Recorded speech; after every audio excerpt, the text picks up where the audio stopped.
Hi friends, welcome to SR Academy. நடந்து முடிந்த group 4 exam டெஸ்ட்ல கேட்கப்பட்ட இந்த கேள்விக்கு பலரும் குழப்பமான பதில்களை சொல்லிட்டு வராங்க. ஆனா உண்மையான ஆன்சர் என்னன்றதை இந்த வீடியோல பார்க்க போறோம்.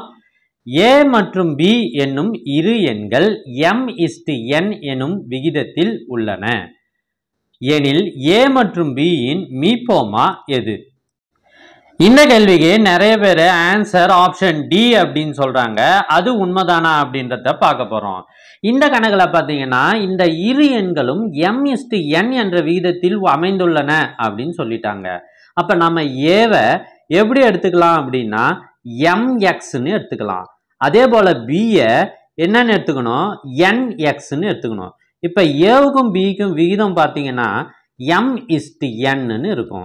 ஸோ இப்படி நாம எடுத்துக்கிட்டு இது ரெண்டுத்துக்கும் என்ன பண்ண போறோம், மீப்போமா எல்சிஎம் கண்டுபிடிக்க போறோம். ஸோ mxக்கும் nxக்கும் பொதுவான காரணி x. ஸோ இப்போ நாம என்ன பண்றோம், m,n வருது. ஸோ இப்போ நம்ம இதுக்கு மேல பொதுவான காரணி இல்லை, ஏன்னா அது m/n என்ற விகிதத்தில் இருக்குதுன்னு அவங்களே சொல்லிட்டாங்க. அதனால m-ஐயும் n-ஐயும் எந்த நம்பராலையும் வகுக்க முடியாது. அப்ப LCM is equal to இதுல இருக்கிறத அப்படியே பெருக்கி எழுதுறேன் பாருங்க. இது மூணுத்தையும் பெருக்கி எழுதணும், m into n into x. ஆனா இந்த nxன்றது என்னன்னு பாருங்க, நாம bன்னு எடுத்திருக்கோம்.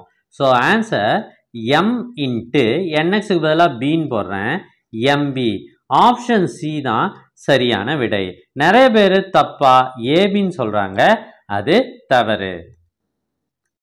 இந்த வீடியோ உங்களுக்கு பிடிச்சிருந்தா லைக் பண்ணுங்க, உங்க ஃப்ரெண்ட்ஸுக்கும் ஷேர் பண்ணுங்க. தேங்க்யூ.